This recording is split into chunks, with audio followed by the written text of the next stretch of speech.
Stop the ceremony. The voice exploded through the mirror hall just as Adrian Marlowe reached for Elena's hand. 300 guests turned at once. The music died. Champagne glasses froze halfway to painted lips. And at the far end of the room, an old lawyer stood trembling beside a shattered display case. "No one signs that contract," Thomas Greer shouted. "Not until they tell her the truth." A murmur swept through the hall. Adrian's jaw tightened. "Thomas." The warning in his voice was sharp enough to cut glass. But the old man ignored him. His eyes were fixed on Elena. Not on the wedding dress. Not on the contract. On her face. On her name. On the signature she had just written across the bottom of the engagement agreement. The room suddenly felt too small. Too quiet. Too dangerous. Elena looked down. There it was. Her name. The same name she had written thousands of times before. Elena Vale. Nothing special. Nothing powerful. Nothing worth stopping a ceremony for. So why did the old man look as if he had seen a ghost? Across the room, Vivian Marlowe rose so abruptly that her chair crashed backward onto the marble floor. For the first time all night, fear appeared in her eyes. Real fear. Not embarrassment. Not anger. Fear. "Enough," Vivian said. Her voice shook. Nobody in the room had ever heard Vivian Marlowe sound afraid. The guests noticed. And when rich people smell fear, they stop pretending not to look. Thomas pointed a shaking finger toward Elena. "She cannot sign that name." The hall erupted. Questions flew everywhere. What name? Why? Who is she? Who is she? Adrian stepped between Elena and the crowd. Not to protect her. To control the situation. To contain it. The same way he contained scandals, hostile takeovers, and family disasters. But something was already slipping out of his hands. "Thomas," Adrian said quietly. "Leave now." The old lawyer laughed. Actually laughed. A broken, exhausted laugh. Then he reached into his briefcase and pulled out a yellow document sealed with black wax. The room fell silent again. Every Marlowe in the hall recognized that seal. It belonged to a will that had disappeared nearly 2 decades ago. Vivienne went pale. "Don't," she whispered. Thomas ignored her. His eyes never left Elena. 27 years ago, he said, a child vanished from this family. Nobody moved. Nobody breathed. And tonight, he continued, holding up the document with shaking hands, that child just signed her own name in front of all of you. The silence that followed felt endless. Elena stared at him. She didn't understand. Not yet. But Adrian did.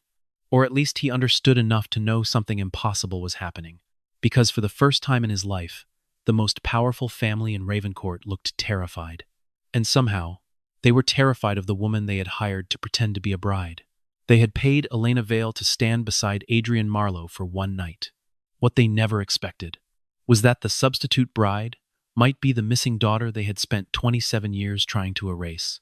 6 hours before the Marlowe family learned to fear her name, Elena Vale was kneeling on the wooden floor of a small bridal shop behind the old Orpheum Theater, pinning the hem of a wedding dress that had already been worn twice before. Rain tapped against the front window.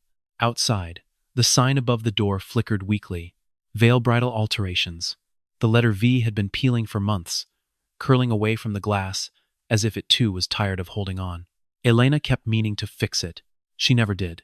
"Don't move," she said softly. The young bride standing on the fitting stool sniffed and tried to stop crying. "I'm sorry," the girl whispered. "I know I brought it too late." Elena pulled a pin from between her lips and slid it through the hem. "Too late is when the groom has already run. This is just inconvenient." The bride gave a broken laugh. It was small, but Elena counted it as a repair. In the corner, 12-year-old Lila sat on a stool, with a newspaper spread across her knees. She was supposed to be learning new words. Instead, she was watching Elena with the serious eyes of a child who had learned too early that adults lied most when they smiled. "Elena," Lila asked, "do rich people know how to sew their own buttons?" Elena did not look up. Rich people have whole rooms where other people hide the missing buttons. Lila thought about that. That sounds lonely. Elena cut the loose thread with one clean snap. It usually is. The bride paid with folded bills that had clearly been counted more than once before arriving. Elena accepted only half. The girl noticed immediately. "That's not enough. It is for today. But the work. Go get married before the dress changes its mind."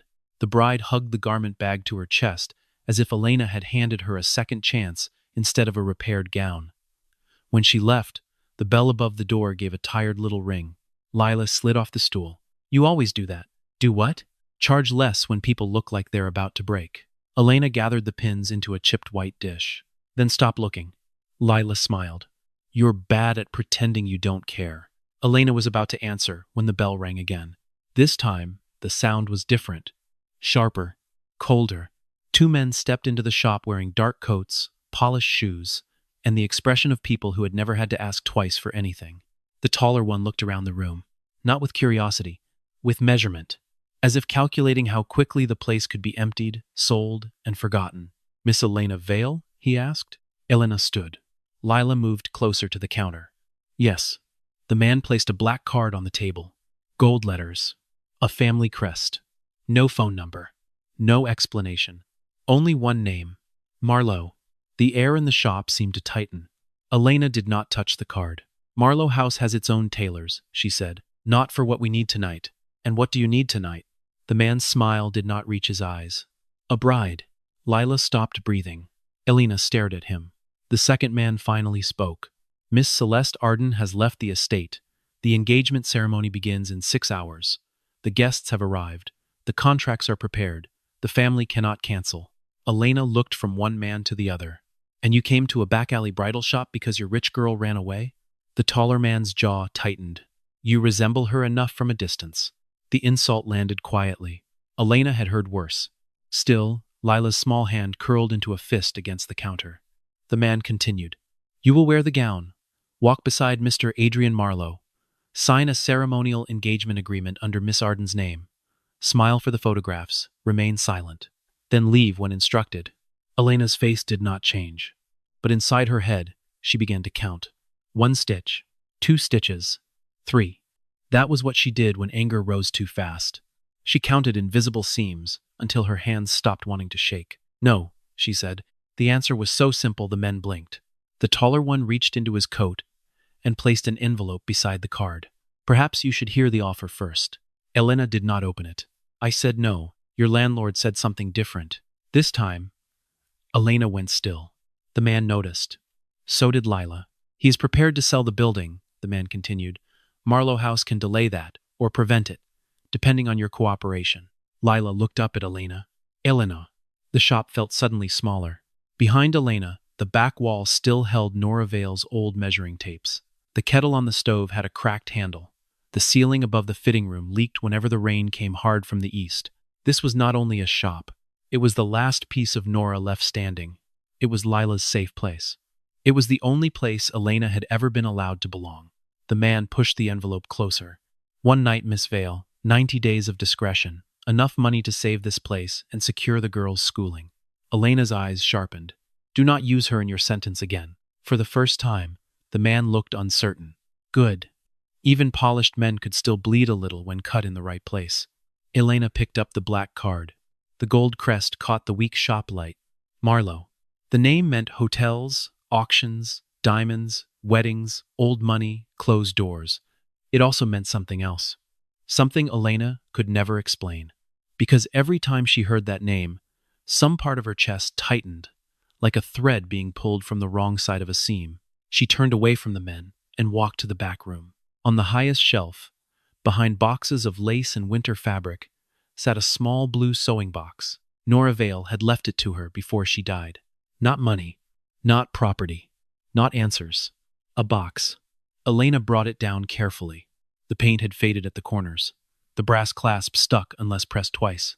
Inside were needles, thread, a curved silver thimble, a piece of old white lace, and a torn scrap of paper with half a signature on it.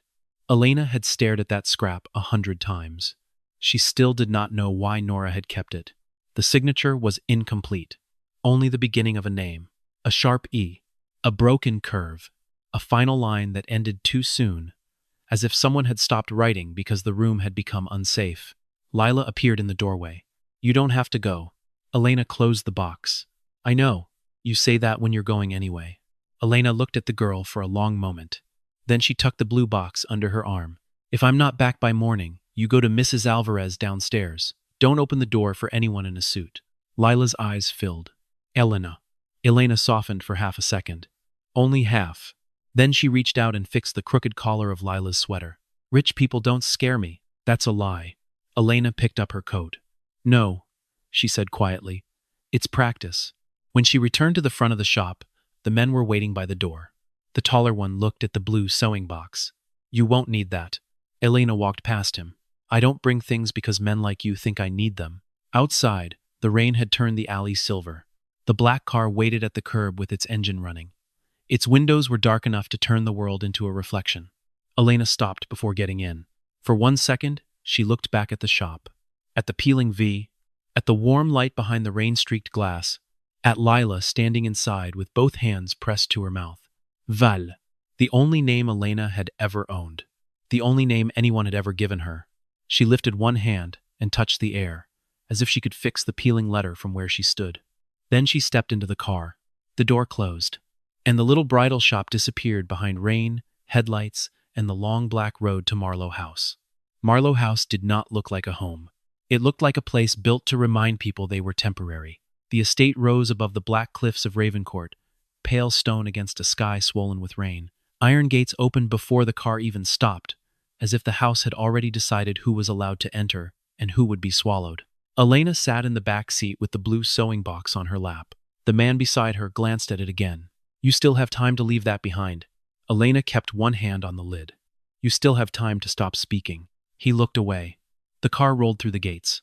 Beyond the windows, Elena saw trimmed hedges, white roses beaten down by rain, statues with blank faces, and a fountain that had no water in it. Everything was expensive. Everything was controlled. Nothing seemed alive enough to make a mistake. At the front steps, servants waited beneath black umbrellas. No one spoke when Elena stepped out. They looked at her coat, her shoes, the blue sewing box under her arm. Not rudely, worse, carefully. Like people trained to measure how much a stranger was worth before deciding how much respect to spend. One woman near the door stared at Elena's face for half a second too long. Then she looked down. The taller man from the shop led Elena inside. The entrance hall was enormous. Too bright, too polished. The marble floor reflected every chandelier, every column, every person standing beneath them. Elena saw herself in the floor before she saw herself in any mirror. A woman in a plain dark coat, holding a faded blue sewing box in a house that seemed ready to reject the color. A small, elderly woman stood at the bottom of the staircase. Her hair was silver. Her uniform was black. A ring of keys hung from her waist. She looked at Elena, then at the blue box.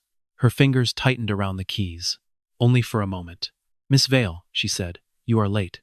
Elena looked at the grand clock above the stairs. Its hands were wrong. 3 minutes slow. I was invited late, Elena said. The woman's mouth moved almost into a smile. Almost. I am Mrs. Bell. Follow me. The men stayed behind. Elena followed the housekeeper through a long corridor lined with glass cases. Inside each case hung a wedding dress. Dozens of them. Some were cream silk yellowed by time. Some were white satin, so smooth they looked untouched by human hands. Some had lace sleeves, pearl collars, embroidered veils, long trains folded like sleeping swans. Each dress had a silver plate beneath it. A woman's name, a wedding date, a branch of the Marlowe family. Elena slowed without meaning to. Mrs. Bell did not. The White Archive, the housekeeper said. Every Marlowe bride since 1891. Elena looked at the dresses. They keep them like evidence. Mrs. Bell's eyes stayed forward. In this house, Miss Vale, a bride often becomes evidence before she becomes family. At the far end of the corridor, one glass case stood empty. No dress, no veil, no photograph, only a silver plate. Daughter unnamed. Elena stopped. The words pressed strangely behind her ribs. Who was she? Mrs. Bell's hand went still on her keys. Before she could answer, another voice came from behind them. She was no one. Elena turned. Vivienne Marlowe stood beneath the archway like a portrait that had stepped out of its frame. She wore white. Not bridal white. Funeral white. Her hair was pinned tightly at the back of her head. A pearl brooch sat at her throat. One gloved hand rested on a silver cane, though her posture made it clear she did not need it. Her eyes moved over Elena from head to toe. Not angrily. Not curiously. Carefully. Like a seamstress inspecting damaged fabric. So this is the girl, Vivienne said. Mrs. Bell lowered her head. Yes, madame. Vivienne stepped closer. The scent of white flowers followed her. You are smaller than Celeste. Elena said nothing. The dress can be adjusted. Still, Elena said nothing. Vivienne's gaze dropped to the blue sewing box. That will be taken to storage. No. The word left Elena before she could soften it. The corridor changed. A servant at the far end stopped walking. Mrs. Bell's eyes flicked toward Elena. Vivienne looked almost amused. No? Elena held the box closer. It stays with me. You are entering Marlowe House as a temporary arrangement, Miss Vale. Temporary arrangements do not bring personal objects into family ceremonies. Then consider it a tool. You are not here to work. I am always working. For the first time, Vivienne's expression shifted. Not much. Enough. You will learn quickly, she said, that women survive longer in this family when they understand what not to hold on to. Elena looked at the empty glass case. Is that what happened to her? Mrs. Bell's keys made the smallest sound. Vivienne's face went still. You will not ask about that case again. Elena met her eyes. The old fear tried to rise. The practical fear, the poor woman's fear. The fear of losing shelter because one powerful person decided she had spoken too much. She counted. 2, 3, 4, 3. Then she lowered her gaze, not in surrender, but because sometimes looking away made people careless. As you wish, Elena said. Vivienne watched her for another moment. Good. You will be dressed in the East Room. You will sign where Mr. Greer indicates. You will smile when required. You will not speak to guests unless spoken to. You will not leave Mr. Marlowe's side until the photographs are complete. And above all, you will not enter the West Wing. Elena looked down the corridor behind Vivienne. A set of double doors stood half hidden beyond the archway. Locked. Mrs. Bell saw her looking. So did Vivienne. The West Wing is private, Vivienne said. Most prisons are. The words were quiet. Too quiet for anyone beyond the 3 women to hear. Vivienne smiled. It was the first smile Elena had seen from her. It was worse than anger. Tap, tap, tap. The sound followed her long after she disappeared. Dap, tap, tap. The sound followed her long after she disappeared. Mrs. Bell did not move for several seconds. Then she said, You should not provoke her. Elena looked back at the empty case. Did I? She has buried people for less. It was not said dramatically. That made it worse. Mrs. Bell led Elena into the east dressing room. The wedding gown waited on a mannequin beside the window. Elena stopped at the doorway. The gown was beautiful in a cold, expensive way. Layers of silk, pearl buttons down the back, lace along the throat. A narrow waist made for a girl who had probably spent her life being measured by other people. Celeste Arden's dress. Elena approached it slowly. She touched the sleeve. The fabric was flawless. But underneath the lace at the collar, almost hidden where no guest would see it, ran a single blue thread. Elena's fingers froze.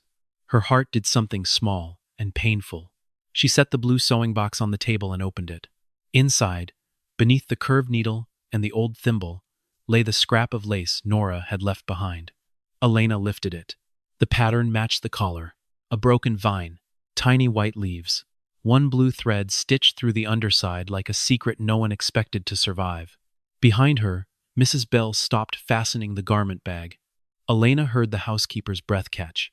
You recognize this, Elena said. Mrs. Bell's face closed. I recognize many things. That is not an answer. In Marlowe House, answers are rarely given before they become dangerous. Elena turned the lace over in her fingers. My mother kept this. Mrs. Bell looked at the scrap. Your mother? Nora Vale. The name moved through the room like a draft under a locked door. Mrs. Bell looked away too quickly. Elena saw it. Nora worked here, Elena said. Mrs. Bell began arranging the dress. She worked many places. Elena. A new voice cut into the room. No title. No warning. Just her name. Adrian Marlowe stood in the doorway. He had removed his gloves. His dark hair was still damp from the rain. He looked at the open sewing box, the lace in Elena's hand, then at Mrs. Bell. Leave us. Mrs. Bell hesitated. Adrian did not raise his voice. I said, leave us. The housekeeper lowered her eyes and walked out. The door closed. For 1 second, Elena and Adrian stood with the wedding dress between them. He looked at the blue lace again. What is that? Elena placed it back in the box. Something I was told I wouldn't need. His gaze hardened. You were brought here for a simple role. No one with your last name believes in simple roles. Adrian stepped inside. The room seemed to shrink around him. Not because he moved violently. He did not. Adrian Marlowe did not need violence to occupy space. The house had taught everyone to make room before he asked. He placed a folder on the dressing table. The agreement. Elena looked at it. I thought I signed at the ceremony. You signed this first. What is it? Confidentiality, conduct, duration, compensation. A prettier word for ownership. His eyes lifted to hers. You have an interesting habit of insulting people who are paying you. You have an interesting habit of thinking payment makes it less insulting. For a moment, neither of them moved. Rain ran down the window behind the dress.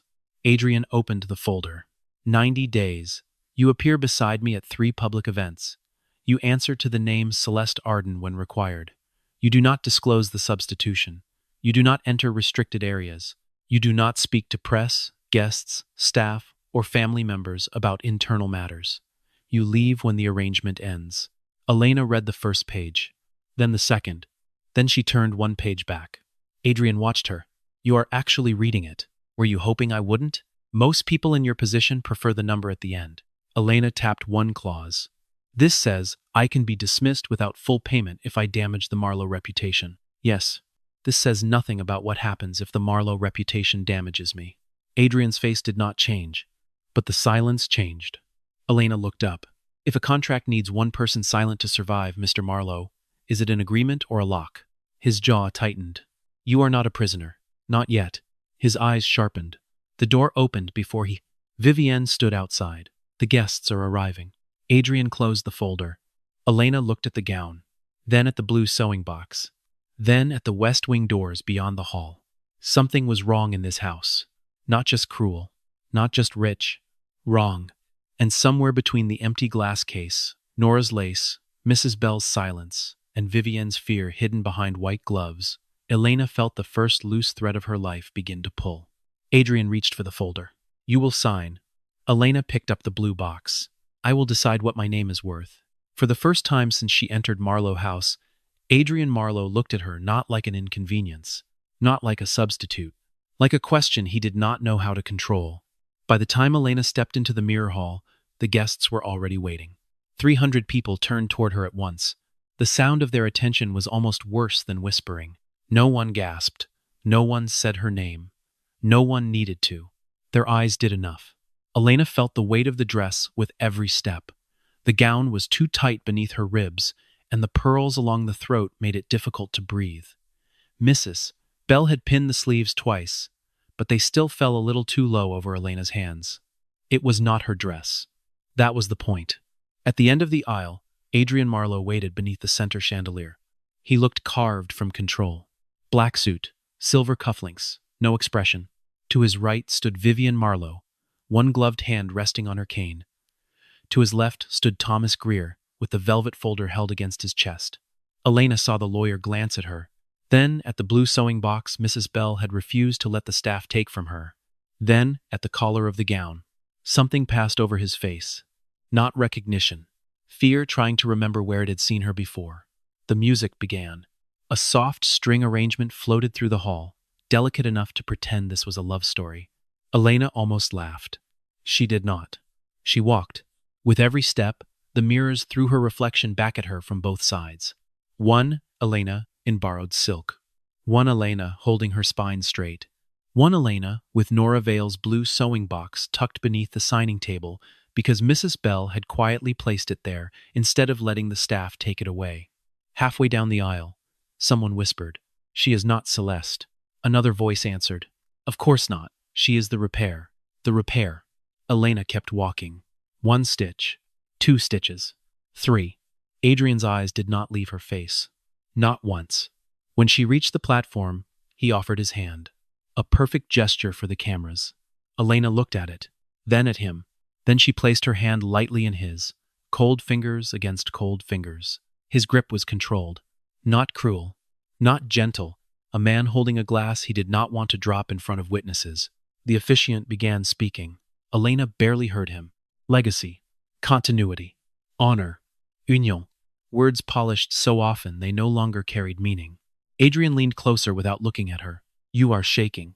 Elena kept her gaze forward. The dress is tight. No, it isn't. You check contracts, Mr. Marlowe. I check seams. The corner of his mouth almost moved. Almost. Then Vivienne's cane tapped once against the marble. A warning. The officiant cleared his throat. And now, before the witnesses gathered in Marlowe House, the formal engagement agreement will be signed. Thomas Greer stepped forward. His hands were steady when he opened the velvet folder. Too steady. Elena noticed things like that. People who were calm, naturally, did not grip paper until their knuckles whitened. Thomas placed the contract on the signing table. The silver pen lay beside it. Adrian signed first. His name looked exactly the way Elena expected. Sharp, clean, practiced. A name used to being obeyed. Then Thomas turned the paper toward her. "Miss Arden," he said. Elena looked up. Thomas did not meet her eyes. "Sign here." The room held its breath in the polite way rich rooms did when waiting for a lie to become official. Elena picked up the pen. It was heavier than she expected. For 1 second, she saw Nora's hands instead of her own. Nora biting thread with her teeth. Nora pushing the blue sewing box across the table. Nora saying, "A name is also a seam, little bird. Pull it wrong and the whole dress opens." Elena had been 8. She had not understood. Now, standing inside Marlowe House in another woman's wedding dress, she understood less. She looked at the blank line. Celeste Arden. That was what they wanted. A missing bride's name. A borrowed life. A clean lie. Adrian's voice lowered beside her. "Sign." Elena looked at him. Something in his expression flickered. Not impatience. Something closer to warning. As if even he knew this house had rules he had not written. Elena placed the pen on the paper and signed. Elena Vale. The ink darkened into the page.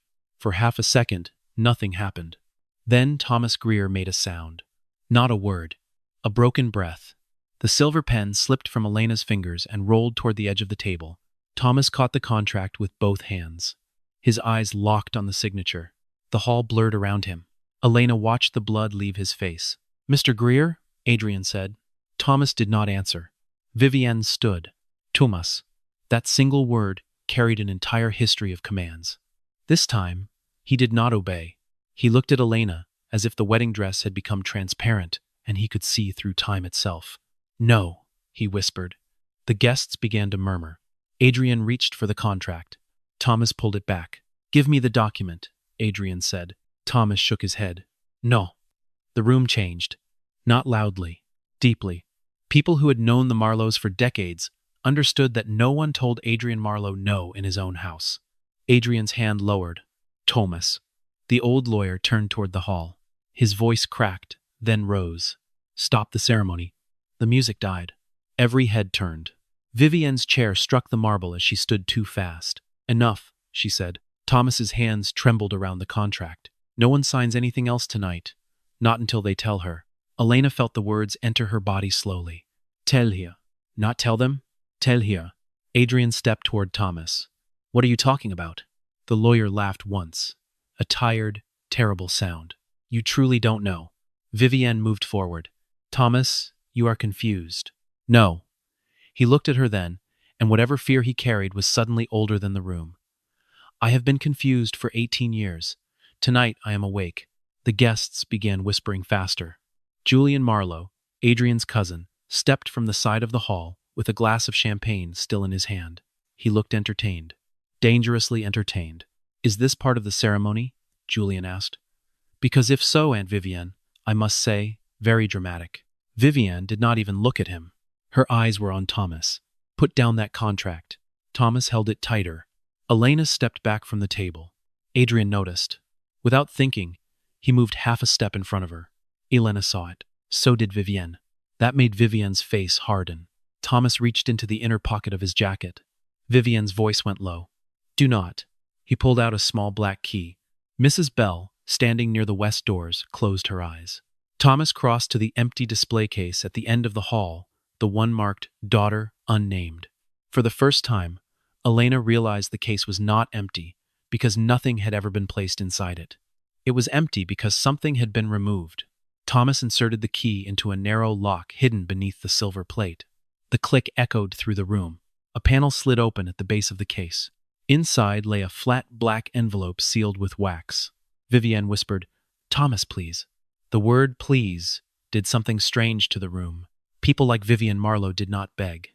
Not in public. Not ever. Thomas lifted the envelope. The seal was cracked, then pressed again, as if someone had opened it years ago and tried to make it look untouched. He turned back toward Elena. 27 years ago, he said, a child was born into this family. No one moved. The child was not announced, not blessed, not entered into the public branch records. Vivienne's face had gone white. Adrian looked from Thomas to Vivienne. What child? Thomas swallowed. A girl.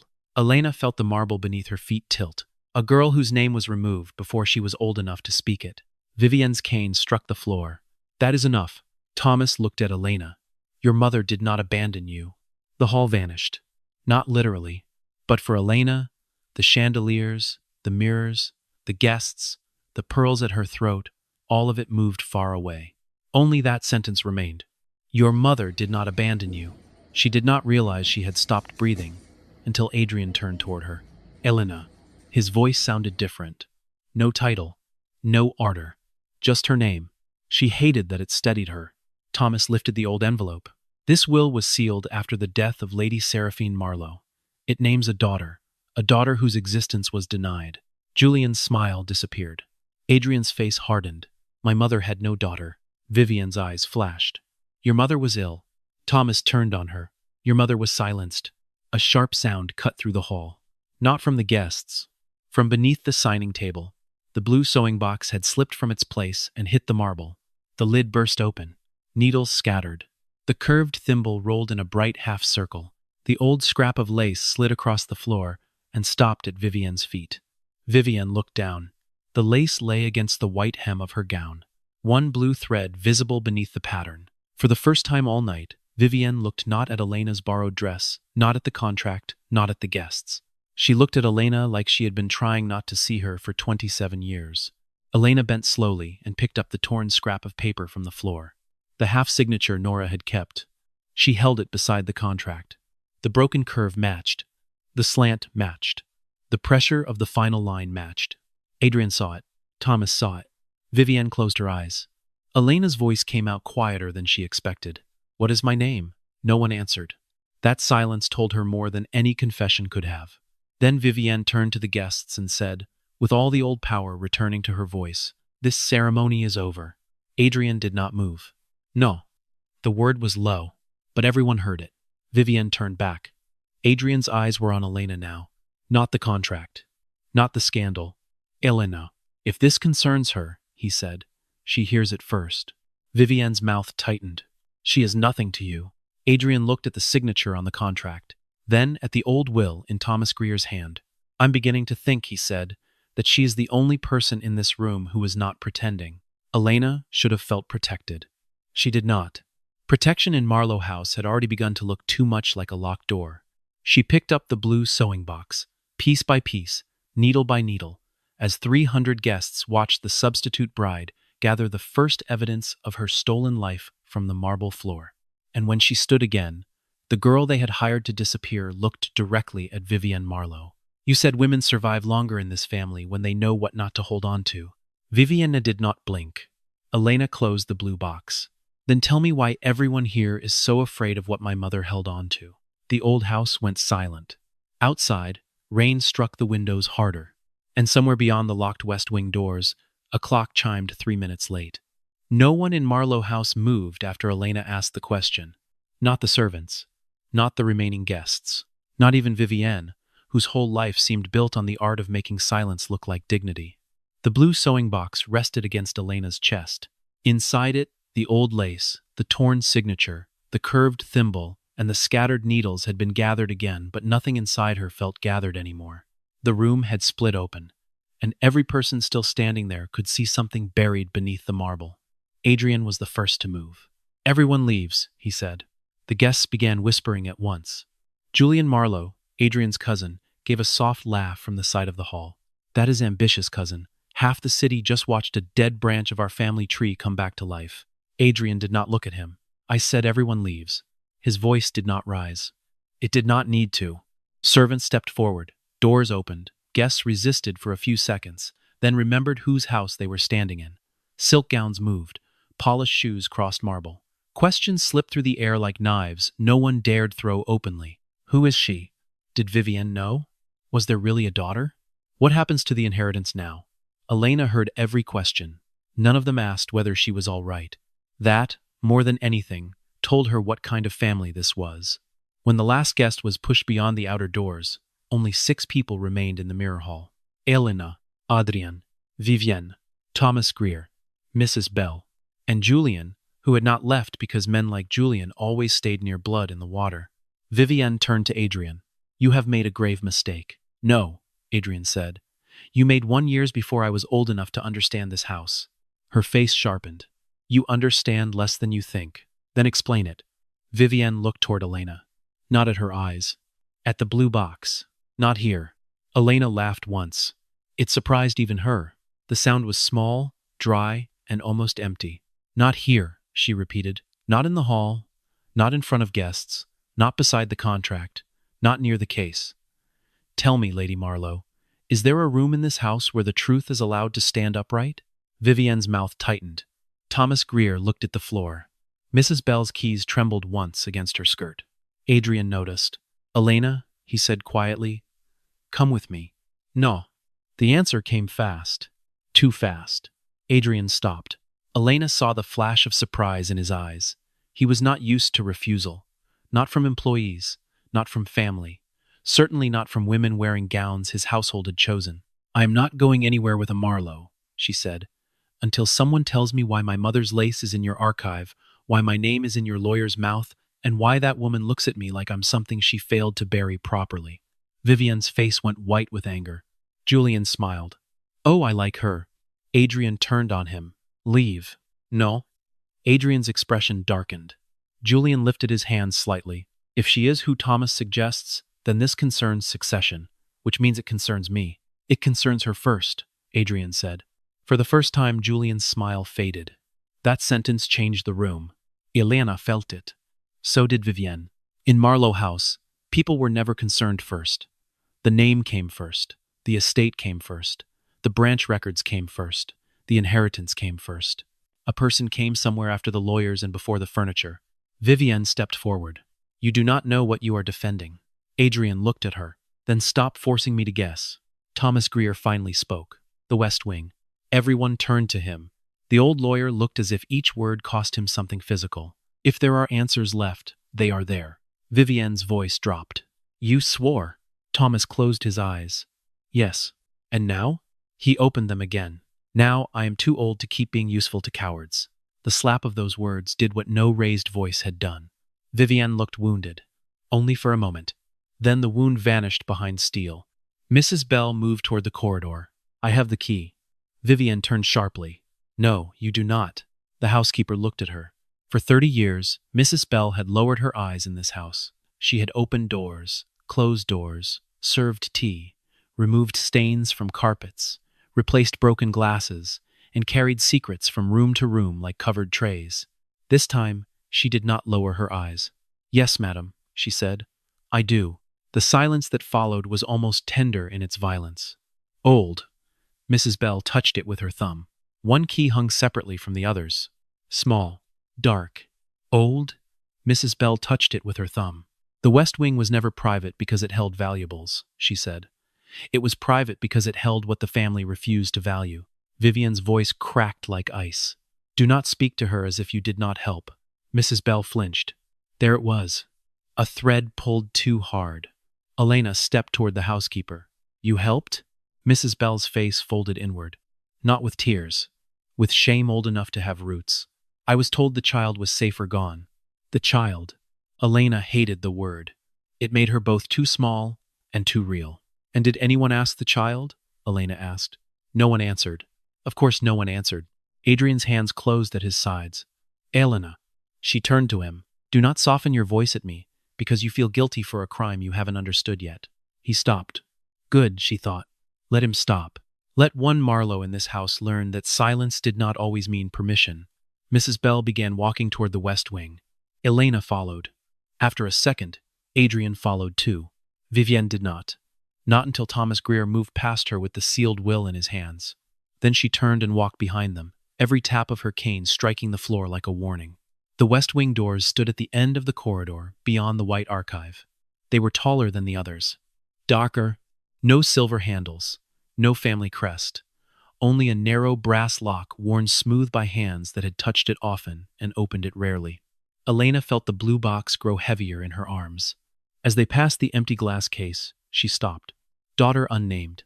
The words looked different now, not mysterious. Cruel. She reached out and touched the silver plate. It was cold. Adrian watched her. Vivian looked away. Elena did not miss that. Was this for me? She asked. No one answered. She turned to Thomas. The old lawyer swallowed. Lady Seraphine ordered it made. Elena's fingers stayed on the plate. Seraphine. The name sat strangely in her mouth. Adrian's mother. The dead woman whose will had made a room tremble. The woman Thomas claimed had named a daughter. Elena looked at Adrian. His face had gone very still. My mother had no daughter, he said again. But this time the words sounded less like certainty and more like a man hearing a floor crack beneath him. Thomas did not answer. Mrs. Bell inserted the key into the west wing lock. Her hands shook badly now. The lock resisted. For a moment, Elena thought the house itself might refuse to open. Then the key turned. The doors gave way. The smell came first. Dust. Oh, lavender. Closed air. And beneath it, faint but unmistakable, the dry metallic scent of rusted needles. Mrs. Bell stepped aside. No one entered. Not even Adrian. Elena looked into the darkness beyond the doors. A long corridor stretched ahead. Sheets covered furniture on both sides. Portraits had been turned toward the wall. At the far end, one door stood slightly open. From inside came the smallest movement of air, as if a room had been waiting 27 years to exhale. Vivian whispered, Elena. It was the first time she had said her name without contempt. Elena did not look back. No, she said, you do not get to sound gentle now. Then she stepped into the west wing. Each footstep stirred dust from the floor. Behind her, Adrian followed. But this time, he did not walk ahead. He did not lead. He did not reach for her arm.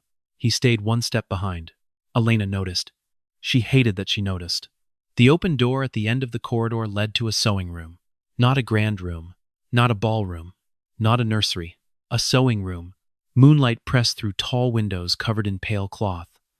A black iron sewing machine sat beneath the largest window. Shelves lined the walls, filled with folded fabric, old pattern books, glass jars of buttons, and spools of thread arranged by color. Most had faded. One had not. Blue. The same blue as the thread in Elena's box. The same blue hidden beneath Celeste's wedding lace. The same blue that suddenly seemed less like a color and more like a trail left by someone who had known words would fail. Elena placed the blue sewing box on the table. Her hands were steady now. That frightened her more than shaking would have. On the far wall hung a dress form covered in cloth. Mrs. Bell made a sound behind her. Vivian turned away. Elena crossed the room and pulled the cloth down. A small dress appeared. A child's dress. Unfinished. White cotton. Tiny pearl buttons. A narrow waist. A hem still pinned but never sewn shut. Along the inside seam, almost invisible unless someone knew to look, ran a line of blue thread. Elena touched it. 12 white stitches. One blue. 12 white stitches. One blue. Her breath stopped. She knew that rhythm. She had no reason to know it. But she did. When Elena was tired, when her eyes burned and her fingers hurt, she always made the same mistake. 12 neat stitches. One wrong-colored thread. Nora used to tease her for it. Your hands remember things your head refuses, Nora would say. Elena turned slowly. No one spoke. Thomas held the will against his chest. Mrs. Bell was crying silently. Adrian looked as if the floor beneath his family name had begun to crack. Vivian stood near the door, with one hand against the frame, not entering fully, not leaving either. Elena looked at her. This was mine. Vivian's lips parted. No answer came. Elena touched the unfinished hem. This was mine, she repeated. A statement now, not a question. Vivian's face changed. For one unguarded second, the woman was not the white-gloved ruler of Marlowe House. She was old, tired, and terrified of the child she had not managed to erase completely. Yes, Vivian whispered. Elena's hand closed around the blue thread. The room went still. Then Adrian said very quietly, Tell her everything. Vivian looked at him. There was warning in her eyes, and grief, and something darker than both. If I tell her everything, Vivian said, she will not just hate me. Her gaze shifted to Elena. She may hate the mother she came here hoping to find. No one spoke after Vivienne said those words. The sewing room held the silence like a needle-held thread. Elena stood beside the unfinished child's dress, one hand still touching the blue stitches hidden inside the hem. 12 white, 1 blue. 12 white, 1 blue. A mistake only someone's hands could remember. She looked at Vivienne. Say it. Vivienne's face tightened. Elena. No. Elena's voice did not rise, but something in it made even Adrian go still. You have said my name like a warning, like an insult, like a mistake. Say the truth with the same mouth. Mrs. Bell covered her lips with one hand. Thomas Greer lowered his eyes. Vivienne stepped into the room at last. The moment she crossed the threshold, the air changed. It was as if the room had been waiting for her, not to welcome her, but to accuse her. She did not look at the child's dress. She looked at the window. Seraphine Marlowe wanted a daughter, she said. Adrian's face hardened at the sound of his mother's name. Vivienne continued. She wanted one so badly, she built this room before the child was even born. She picked the cloth, the lace, the thread. She said white was too easy to stain, so she hid blue underneath. Her little rebellion. Elena's fingers tightened on the dress. My mother? Vivienne looked at her then. No. The word entered Elena slowly. Not like a knife. Like cold water. No? Elena repeated. Thomas Greer looked pained. Adrian took half a step forward, then stopped himself. Vivienne swallowed. Seraphine was not your mother by blood. The room seemed to tilt. Elena let go of the dress. For a moment she saw Nora's kitchen. The kettle with the cracked handle, rain on the small window. Lila asleep under a wool blanket. Nora's hands guiding hers over fabric. Then she saw the silver plate in the white archive. Daughter unnamed. The two truths refused to fit together. Then why is my dress here? Vivienne closed her eyes. Because Seraphine chose you. Elena stared at her. Outside the window, rain dragged silver lines down the glass. Vivienne's voice lowered. Your mother was Amara Vale. The name struck differently. Vale. Elena's name. Not borrowed then. Not entirely. Vivienne watched her absorb it. Amara was Nora's younger sister. She worked in this house. Not as a servant exactly.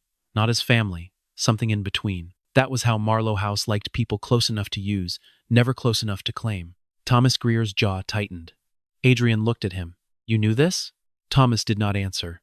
That was answer enough. Vivienne walked to a shelf and lifted a folded piece of cloth from beneath a stack of old patterns. She held it carefully, as if it might still burn her. It was a woman's scarf, blue at the edge, white in the center. A faint brown stain had sunk into one corner so deeply that time had become part of it. Vivienne placed the scarf on the table. Amara became pregnant during the winter. Your father died, Adrian. Adrian went very still. Elena felt the sentence move through the room and find him first. My father? He said. Vivienne looked at him. Not by him. Adrian's expression shifted.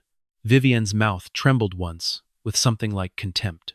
Your father destroyed many lives, but not that one. She turned back to Elena. Amara loved a man from the northern branch, Raphael Marlowe, a cousin by name only, far enough removed to be useful when contracts needed signatures, and close enough to be dangerous when inheritance was involved. Thomas Greer closed his eyes. Julian was not in the room, but Elena suddenly understood why his name had carried so much hunger in the hall. The northern branch, the succession, the missing daughter. Vivienne continued. Raphael died before you were born. Officially, a riding accident. Unofficially, she looked at Thomas. A convenient death. Thomas said nothing. Elena heard herself breathe. A sound too loud in the small room. Amara was carrying his child, Vivienne said. A child with a legal claim to a branch of the Marlowe estate no one wanted reopened. Elena looked at the unfinished dress. A dress made for a child with a claim. A child no one wanted. Seraphine found out, Vivienne said. She was already ill. Already being managed by doctors your grandfather paid too well. She knew what this family would do if Amara gave birth under this roof. Adrian's voice was low. What did mother do? Vivienne did not answer immediately. She reached for the black envelope Thomas had carried from the hall. Thomas handed it to her after a moment. Her fingers hovered over the cracked wax seal. Seraphine named the child in her private will, not as her daughter by blood, as her protected heir, her ward, her witness. Witness? Elena asked. Vivienne looked at the scarf. Seraphine believed Raphael had been killed over the inheritance. She believed your birth would prove the northern branch line had not ended. She thought if she named you, sealed the will, and placed it in the family archive, the law would protect you. A bitter smile touched her mouth. She still believed law meant something inside this house. Thomas flinched. Elena saw it. You helped seal it, she said. Thomas nodded once. I was younger, afraid, ambitious enough to call fear patience. Elena looked at him for a long moment, then away. She did not have enough room inside her to hate everyone at once. Vivienne lifted the old scarf. Amara gave birth in this room during a storm. The doctor did not record it. Mrs. Bell held the basin. Nora waited below in the service corridor. Seraphine sat in that chair. Vivienne pointed to a low velvet chair near the window. Dust covered it. One arm was worn thin where someone had gripped it too often. Elena stared at the chair. She tried to imagine it. A storm. A woman in pain. A secret child. A sick Marlowe lady fighting a family with thread, paper, and a will. Amara named you Elena, Vivienne said. The name did not feel new. It felt returned. She chose Vale? No. Vale was hers before Marlowe ever touched it. Elena pressed her fingers against the table. For one strange second, she could breathe. Vale had not been a false name. It had been a surviving name. Vivienne saw it. Something almost gentle moved across her face, then disappeared. Seraphine planned to announce you after your christening. She believed that once the will was signed, once the papers were filed, once enough witnesses knew, the family could not erase you. What happened? Adrian asked. Vivienne looked at him. Your grandfather happened. Adrian's face closed. Of course. He found out before dawn, Vivienne said. By morning, Amara was dead. Elena's hand slipped from the table. Adrian moved, then stopped again. He was learning. Too late, maybe. But learning. Elena's voice came out almost flat. How? Vivienne's eyes shone, but no tears fell. The official story was fever. And the real one? Mrs. Bell made a broken sound. Vivienne did not look away. The real one is that no one called the second doctor until it was too late. That was all. No blood. No dramatic confession. Only an absence. A doctor not called. A door not opened. A woman left in a room where too many people had decided her life was inconvenient. Elena looked at Mrs. Bell. The housekeeper was crying now, silently, the kind of crying that had been waiting for decades and still did not know if it had permission. You were here, Elena said. Mrs. Bell nodded. And you let her die? Mrs. Bell pressed both hands to her mouth. Vivienne answered instead. We all did. The truth stood in the room. Ugly, plain, unadorned. Adrian turned away. One hand braced against the edge of the table. His shoulders rose once, then settled. He did not make the moment about him. Elena noticed that too. She wished she did not. Vivienne laid the scarf beside the child's dress. Nora took you before sunset. Seraphine ordered it. She said if the will could not protect you, distance might. Nora was supposed to hide you for a month, 2 at most, until Seraphine recovered enough to move the documents. But Seraphine died, Elena said. Vivienne nodded. 3 weeks later. Adrian closed his eyes. The old grief in him had not healed. It had only learned to wear tailored suits. And the will? Elena asked. Sealed, misfiled, buried. Vivienne looked at Thomas. With help, Thomas whispered. Yes. Elena felt something inside her go very quiet. You all knew there was a child. Vivienne's voice broke at the edge. I knew. Mrs. Bell knew. Yes. Thomas knew. Yes. Nora knew. Vivienne looked at her then, and Elena understood before she spoke. Nora knew more than she had ever admitted. The blue sewing box, the lace, the scrap of signature, the thimble, the stories she almost told and swallowed, the way she cried one night every winter and said the rain made her bones ache. Elena backed away from the table. No. Vivienne's voice softened. Nora loved you. Do not use that word to make lying sound clean. She loved you. Vivienne repeated. And she was afraid. Elena looked at the child's dress. At the blue thread, at the unfinished hem, she thought of Nora's hands correcting hers. Nora's laugh, Nora's cough getting worse each winter. Nora saying, some names are safer when folded away. Elena had thought it was one of her strange sewing sayings. It had been a confession. Adrian spoke carefully. Why did Nora never tell her? Vivienne looked at him with something like exhaustion. Because I paid her not to. The room went still. Elena turned back. Slowly. What? Vivienne's hands tightened around the scarf. I sent money every month, through accounts, through Thomas, through people who never asked questions. Nora refused at first. Then the shop began failing. Then you got sick one winter. Then she accepted. Elena's face did not move. That was how Adrian knew the words had landed deep. Too deep for reaction. You bought my silence before I could speak, Elena said. Vivienne's voice trembled. I bought your safety. No. Elena stepped closer. You bought distance. You bought obedience. You bought Nora's fear.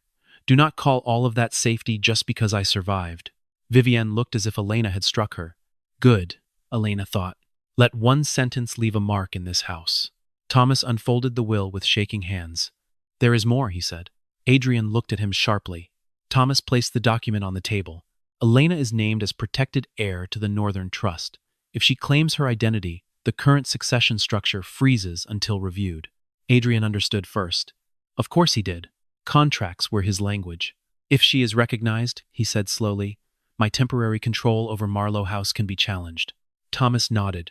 By Julian. Vivienne's mouth tightened. That is why she cannot be dragged into this. Elena laughed.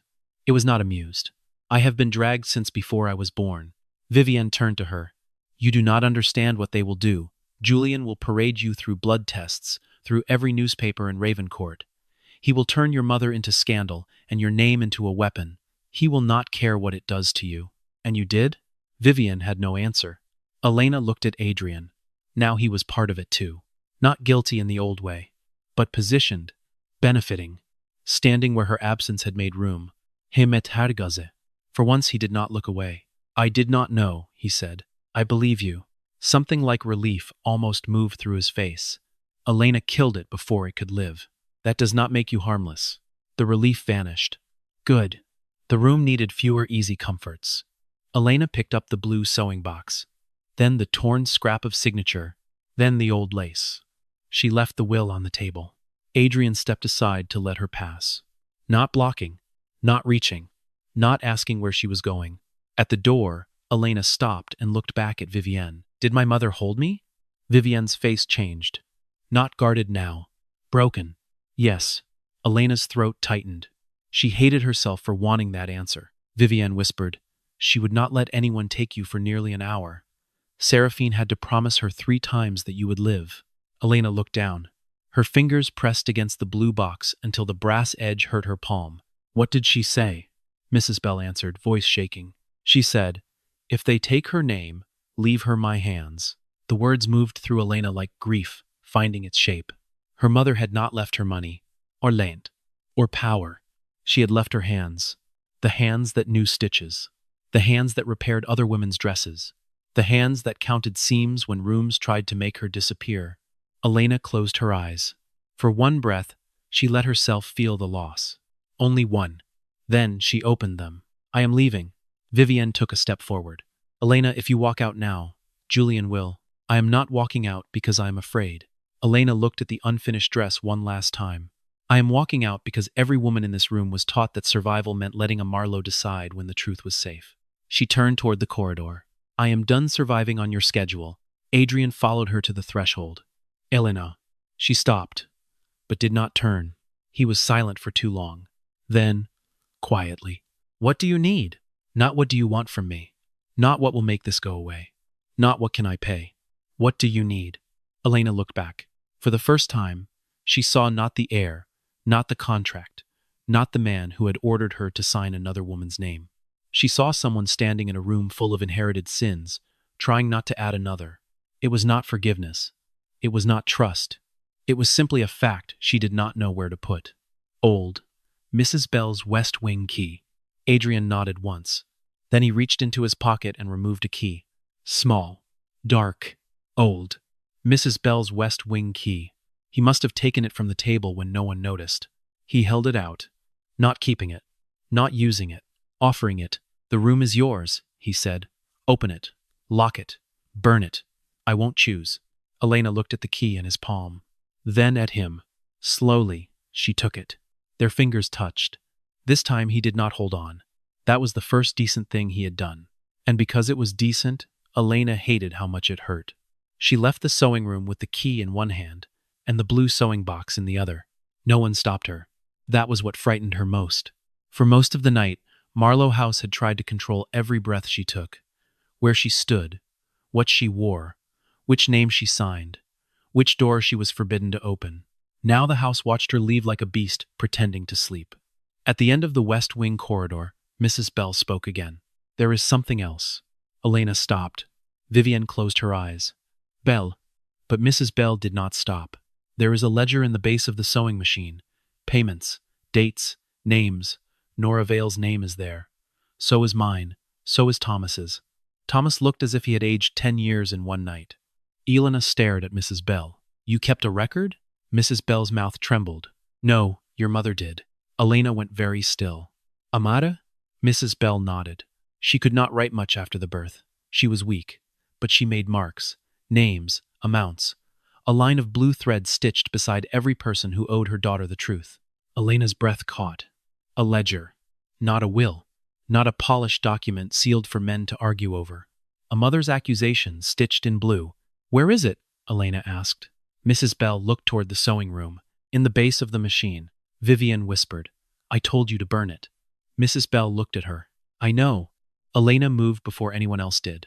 She returned to the black iron sewing machine. Her hands did not shake. She knelt, ran her fingers beneath the wooden base, found a latch. It stuck. She pressed harder. The compartment opened with a soft crack. Inside lay a thin book wrapped in cloth. Blue thread had been stitched around it in uneven lines. 12 white stitches. 1 blue, 12 white. 1 blue. Elena lifted it as if it were alive. On the first page, in faded ink, was a sentence written in a trembling hand. If my daughter lives, let no one call her a mistake. Elena stared at the words. A sound tried to come from her throat. She swallowed it, not because she was not broken, because the room did not deserve to watch her break. Behind her, Adrian stopped at the doorway. He did not enter. Neither did Vivienne. Neither did Thomas. Only Mrs. Bell stood close enough to see the page, tears falling silently down her face. Elena turned the page. Names, dates, payments, witnesses, threats. A list of every person who had touched the lie and chosen not to tear it open. At the bottom of the page, written in darker ink, was one final line. The child's name is Elena Vale. Not Marlowe. Not unnamed. Vale. Elena closed the ledger. For the first time that night, she understood. The Marlowes had not only stolen her from a family, they had tried to convince her that the only way to get justice was to become one of them. But her mother had left her something stronger than a claim, a name that had survived without their permission. Elena stood. She looked at Adrian, then at Vivienne, then at Thomas. Call your counsel, she said. Vivienne's face went pale. Elena. No. Elena held the ledger against her chest. You have all spent 27 years deciding what the truth was allowed to cost. She walked past them, out of the sewing room, through the West Wing, and back into the corridor of glass wedding dresses. When she reached the empty case, she placed the silver plate inside it, daughter unnamed. Then, beneath it, she set the ledger wrapped in blue thread. Not hidden, not buried, waiting. At sunrise, she said, they can gather. Thomas swallowed. Julian will use this. Elena looked at the old man.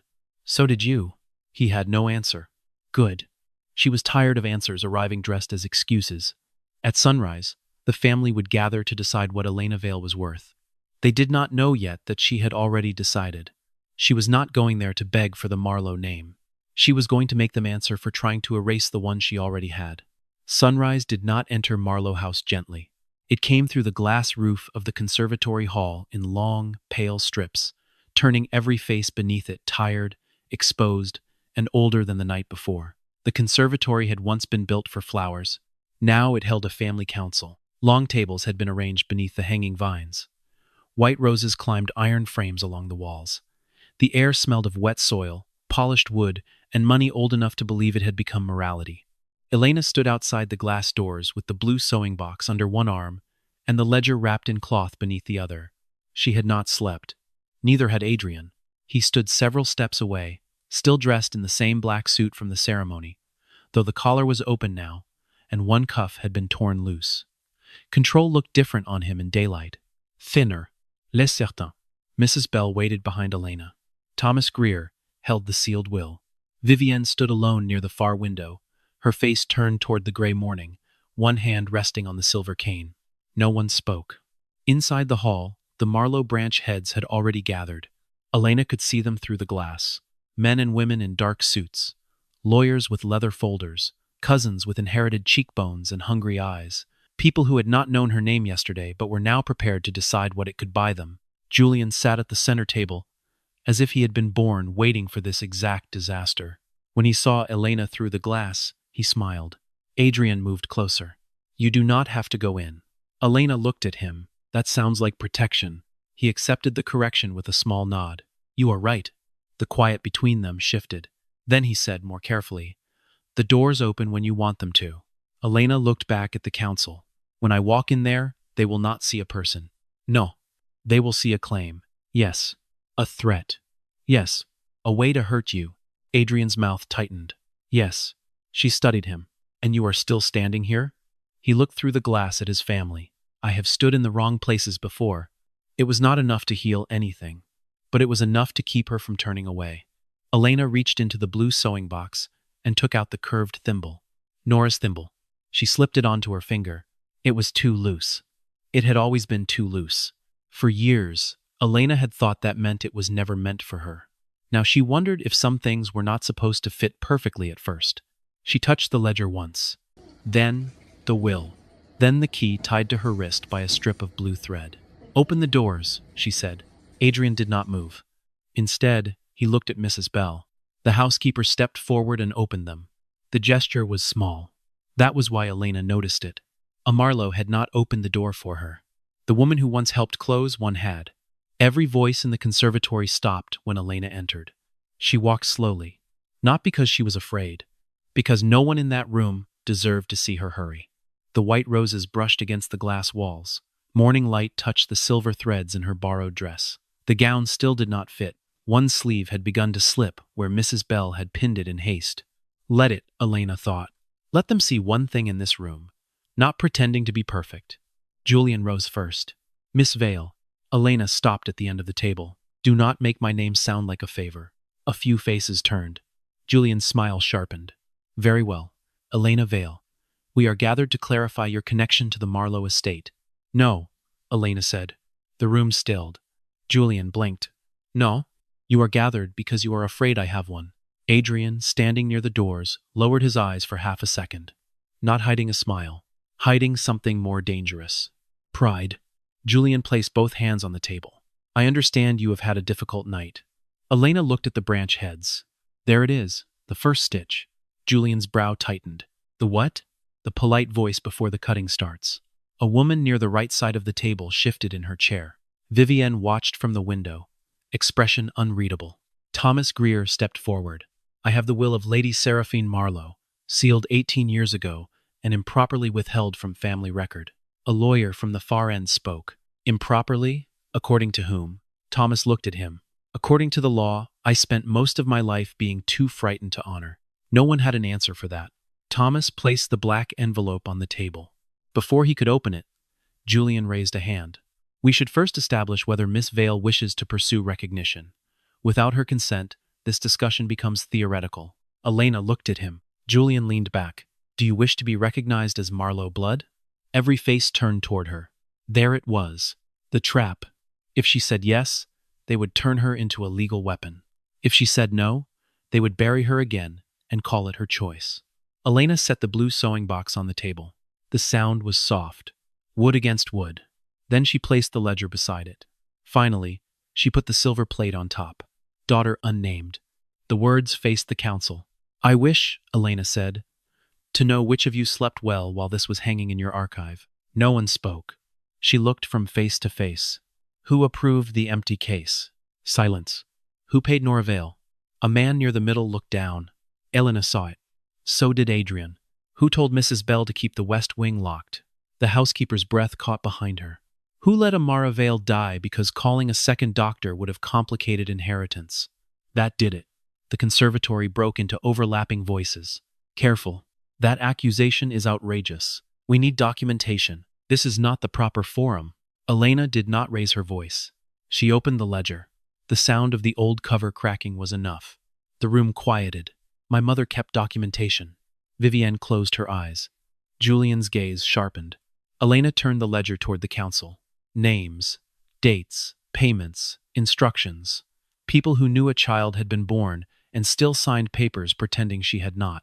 The lawyer at the far end stood. That book has not been authenticated. Elena looked at him. Neither was my life, apparently, yet here I am. Adrian stepped forward then. The room reacted before he spoke. People straightened. Lawyers adjusted papers. Julian's smile thinned. Adrian Marlowe still carried weight in that house, even if the night had cracked the foundation beneath him. The ledger will be authenticated, he said. The will be opened. The Northern Trust will be frozen pending review. Julian laughed. Generous of you to offer what you are about to lose. Adrian looked at him. I am not offering.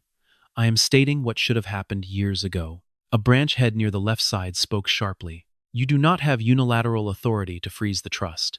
No, Adrian said, but I have authority to suspend all active Marlowe House contracts tied to disputed succession. The room went still. Julian's expression changed. Vivienne turned from the window. Elena looked at Adrian. He had not told her this. He had kept one card hidden. The old anger rose immediately. Adrian seemed to know. He turned to her before anyone else.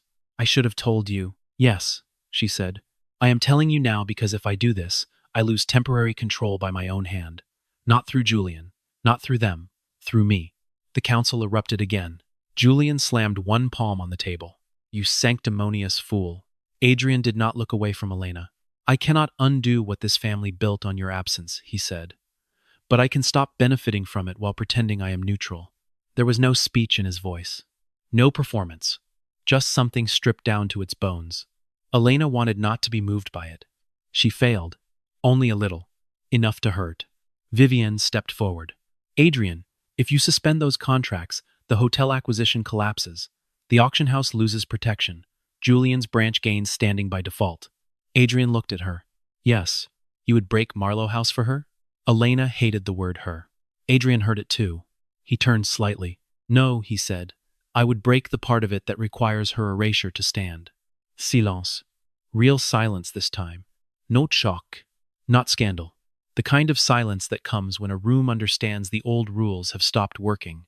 Julian recovered first. How noble, how tragic, how very useful for me. He turned to Elena. You see?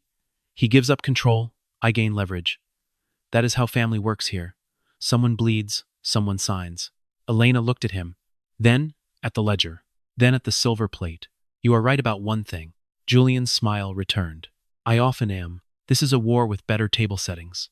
She closed the ledger. But I am not here to join your side. His smile faded. I never asked you to join me out of affection. No. You asked because you thought I wanted revenge more than I wanted my name. Julian leaned forward. And you do not?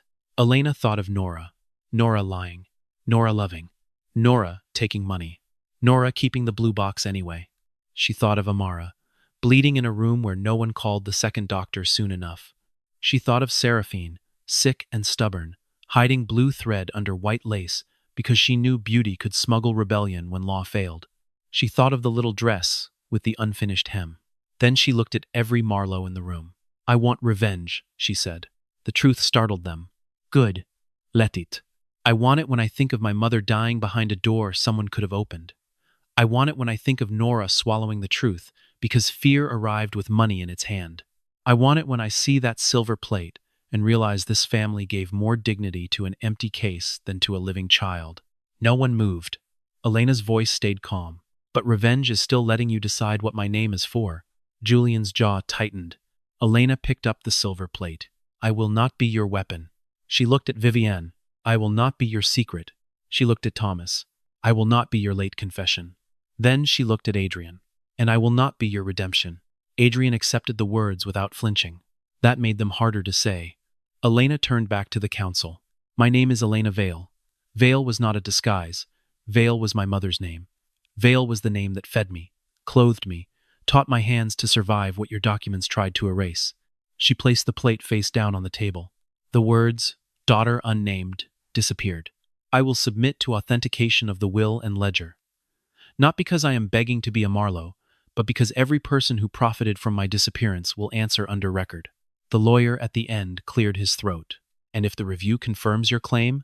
Elena looked down at the blue sewing box, then at the glass ceiling where dawn had fully arrived. If the review confirms my claim, she said, then the first act of that claim is refusal. Julian stared. Refusal? Yes. Do you understand what you are refusing?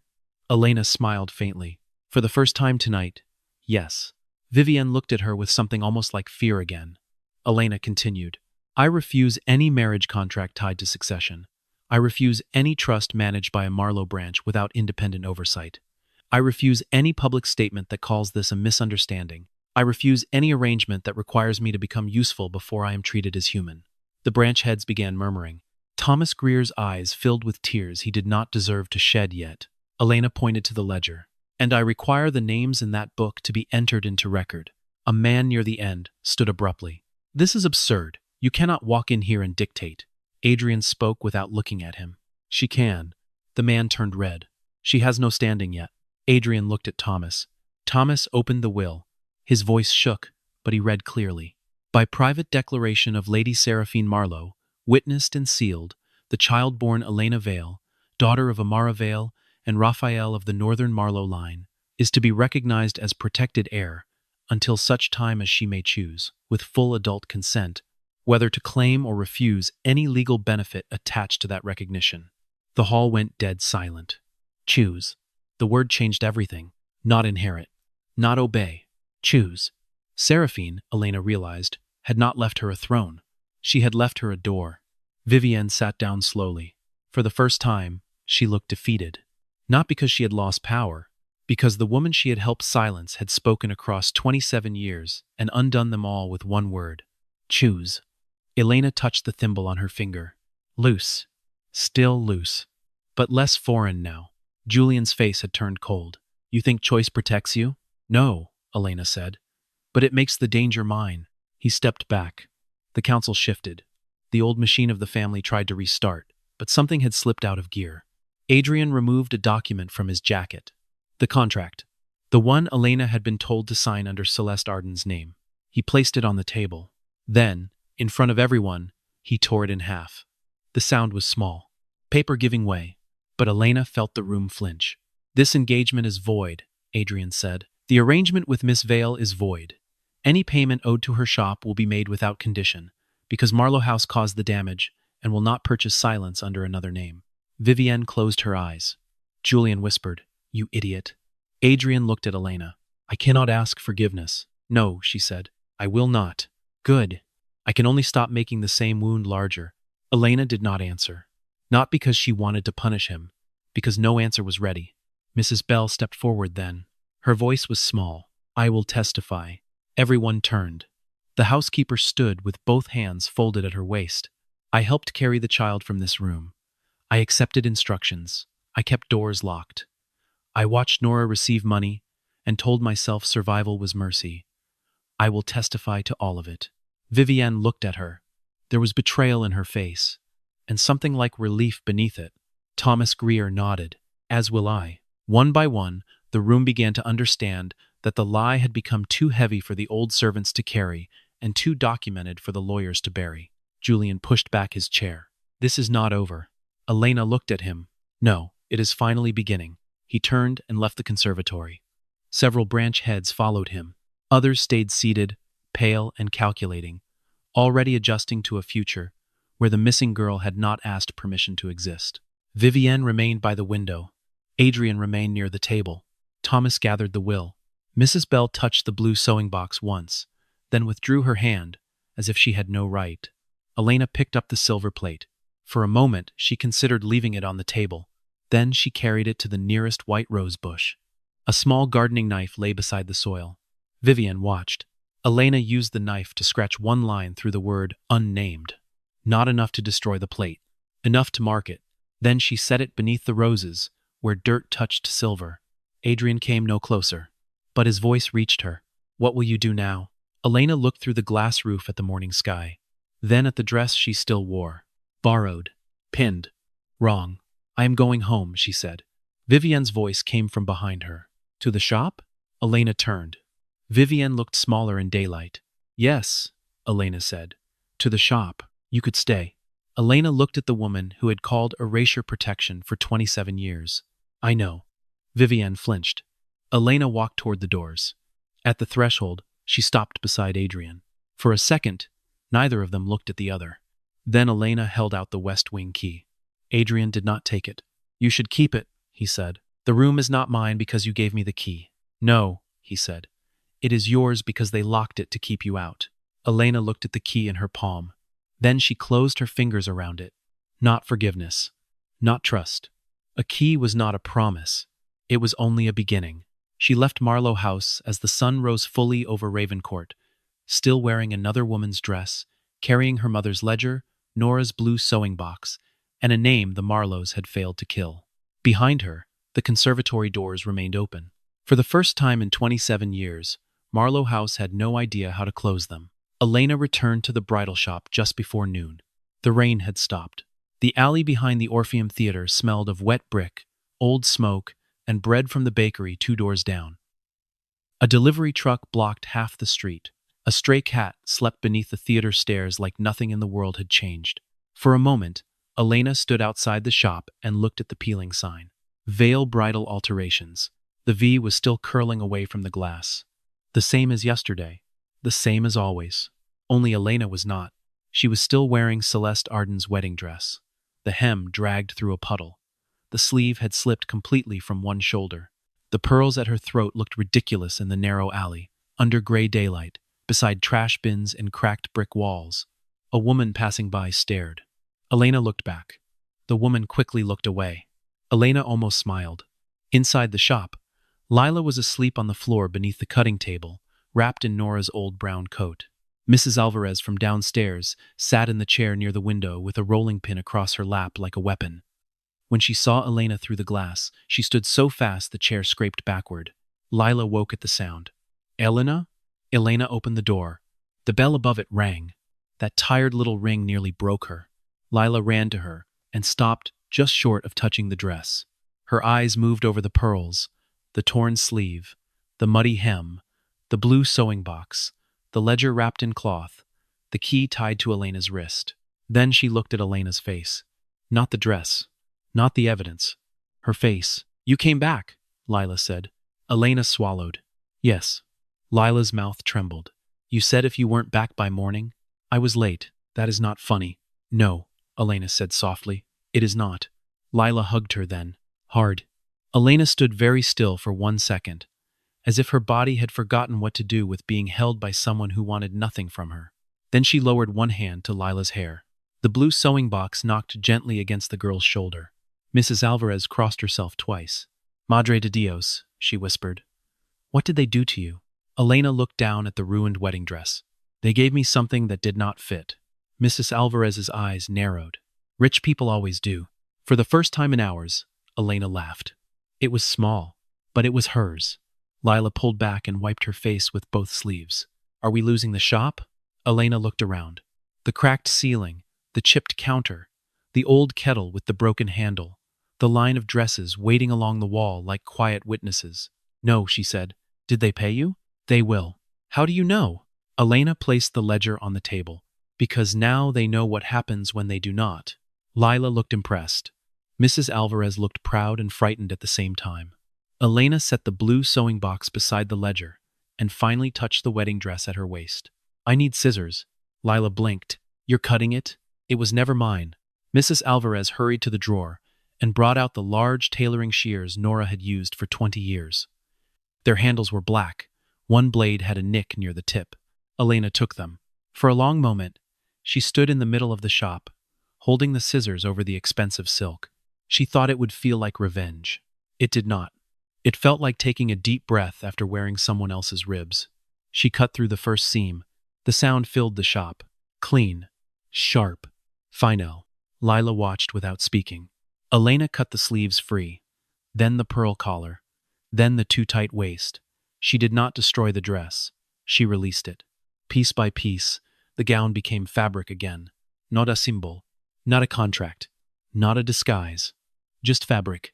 When she finished, she stood in the plain slip beneath it, breathing easier than she had all night. Lila picked up the pearl collar. What will you do with this? Elena looked at it, then at the blue sewing box. Not today. That afternoon, While Lila made tea too strong for both of them, Elena opened the ledger again.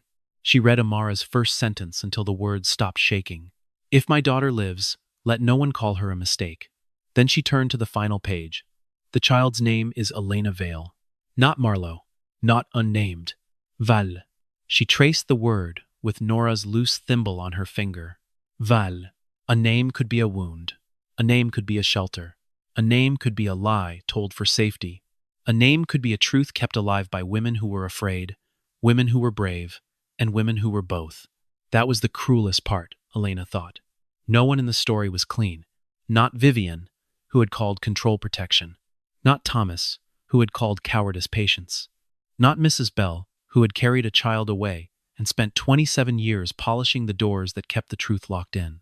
Not Nora, who had loved Elena with hands that never stopped lying.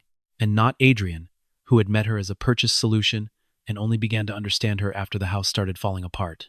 Maybe love did not begin when someone finally saw your value. Maybe it began when they stopped trying to decide what your value should be. By evening, the first message arrived. A formal notice from Marlowe legal counsel. The engagement arrangement was void. The shop's debts had been paid in full. The building had been purchased and transferred into an independent trust under Elena Vale's name, with no Marlowe control attached. Lila read that part 3 times. "They bought the building?" "No," Elena said. "They gave it to you?" "No." "Then what is it?" Elena folded the letter. "Restitution with expensive grammar." Lila frowned. "What does that mean?" "It means we keep the roof." Lila threw both arms into the air. Mrs. Alvarez downstairs shouted through the floor, asking if someone had died or won the lottery. "Neither," Elena called back. Then she thought about it. Maybe both. 2 days later, Thomas Greer arrived at the shop. He did not bring flowers. That was wise. He brought 2 folders, 1 resignation letter, and a cat hair stuck to his left sleeve. Elena noticed the cat hair before the folders. Thomas noticed her noticing. "Clementine has strong opinions about my coats." Elena said nothing. He placed the folders on the counter. "The will and ledger have entered independent review. Mrs. Bell has given sworn testimony. I have given mine. And Vivienne? Why are you here?" she asked. "To give you these personally." "Why?" "Because I have spent most of my life sending papers, so I would not have to face people." Elena looked at the folders, then at him. "And now?" "Now I am facing one." His voice did not ask to be forgiven. That saved him from being asked to leave. Elena opened the first folder. A legal copy of Seraphine's will. The word "choose" appeared 3 times. The second folder contained an inventory of the Northern Trust. Properties, funds, shares, art holdings, obligations. A life measured in assets. Elena closed it after 1 page. "I am not ready for this." Thomas nodded. "The will says you do not have to be." She looked at him. "That part was real?" "Yes." "Not something added later?" "No." Elena touched the edge of the paper. Seraphine had not been her mother. Not by blood. But somewhere inside a house that killed women softly, Seraphine had written choice into a document for a child who had not yet learned to hold a spoon. Elena did not know what to do with that kindness. So she folded it carefully and put it in the blue sewing box. Thomas watched. "She would have liked that," he said. Elena's eyes lifted. "You do not get to tell me what dead women would have liked." Thomas lowered his head. "No, I do not." He left soon after. At the door he paused. "Miss Vale." Elena looked up. He took off his glasses. For once, he did not wipe them. "There is no apology large enough." "No." "I know. Good." He nodded once and stepped into the alley. The bell rang behind him. 3 days later, Mrs. Bell came. She stood outside the shop for nearly 5 minutes before Lila finally opened the door and said, "Are you going to haunt the window or come in?" Mrs. Bell entered with a small parcel wrapped in brown paper. Her hands were bare. Elena had never seen her without gloves. "I brought something," the housekeeper said. Elena did not invite her to sit. Mrs. Bell did not ask. She placed the parcel on the counter and unwrapped it. Inside was the unfinished child's dress, the one from the West Wing sewing room. Elena stopped breathing. "I thought it should be here," Mrs. Bell said. Elena stared at the tiny blue stitches inside the hem. 12 white. 1 blue. 12 white. 1 blue. "Did Vivienne send you?" "No." "Adrian?" "No." "Then why?" Mrs. Bell's mouth trembled. "Because I helped take you out of that room. I thought, if you wanted, I could help bring one thing back." Elena looked at the dress for a long time. Then she took it gently and laid it across the cutting table. It was smaller than grief should be. She found a loose thread at the hem and pressed it flat. "Did you hold me?" she asked. Mrs. Bell closed her eyes. "Yes. Were you kind?" Tears slipped down the housekeeper's face. "I do not know." That answer mattered more than a pretty lie. Elena nodded. Mrs. Bell turned to leave. At the door, Elena spoke. "You can come back next week." Mrs. Bell froze. "To talk?" "No." Elena picked up the unfinished dress. "To help me finish this." Mrs. Bell gripped the doorframe. For a moment, she looked like a woman being offered punishment and mercy in the same breath. "Yes," she whispered. After she left, Lila came from behind the curtain. "You're letting her come back?" "I am letting her sew. That's different." "Yes." Lila thought about it. "Adults are complicated." Elena picked up the scissors. "No. Adults are often cowards with better vocabulary." Lila grinned. On the 5th day, a black car stopped in the alley. Elena saw it from the window. She did not move. Adrian stepped out. No driver opened the door for him. No assistant followed. No umbrella. No folder. No flowers. He stood in the rain like a man who had not rehearsed this. That was new. Lila looked through the curtain. "Is that him?" "Yes." "The rich one?" "One of them. The one who tore the contract?"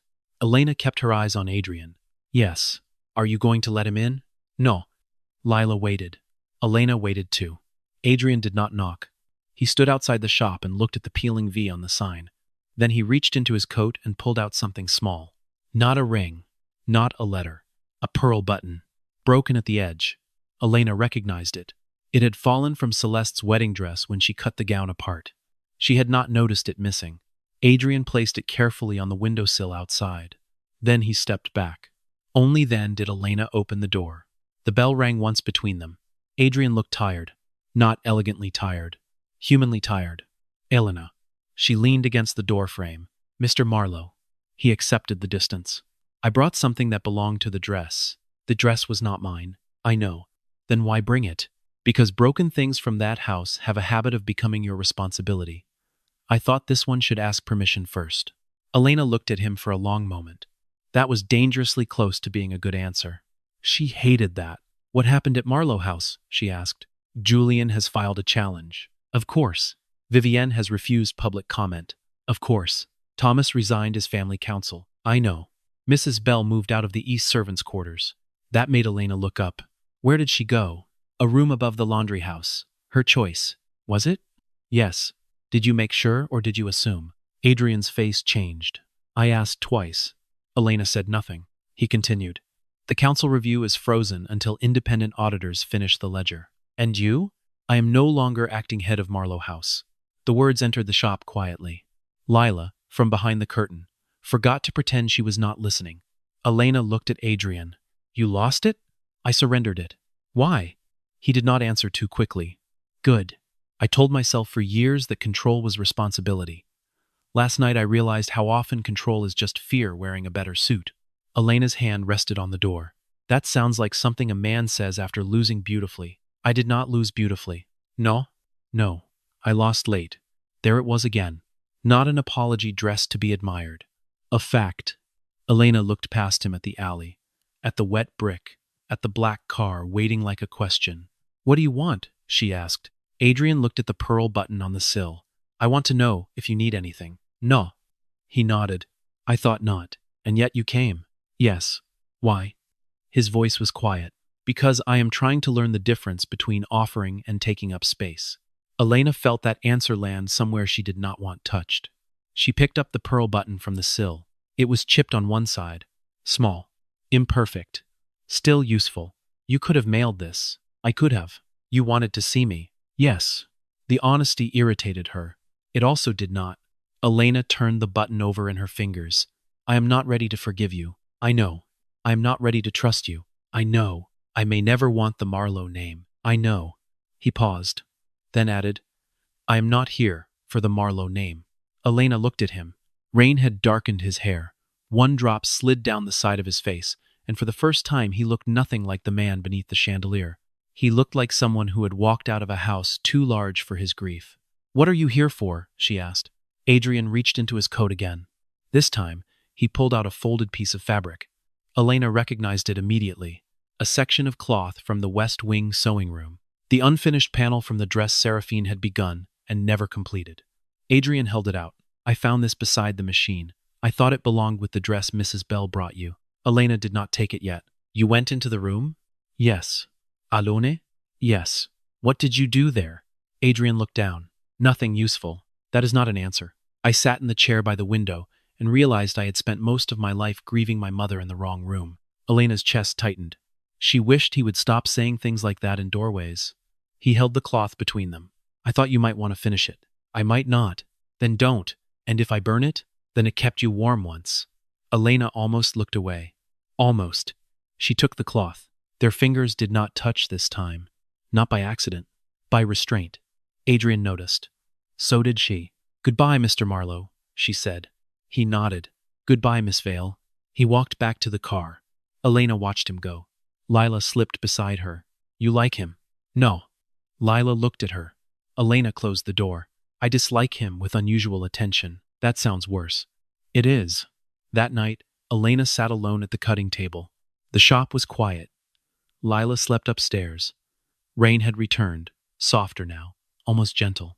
On the table lay the child's dress, the new cloth Adrian had brought, the pearl button, Nora's thimble, Amara's ledger, and the blue sewing box. Elena placed the pearl button on the old dress. It did not match perfectly. Good. She was tired of perfect things hiding rot. She threaded a needle with blue thread. For a long time, she did not sew. She simply listened.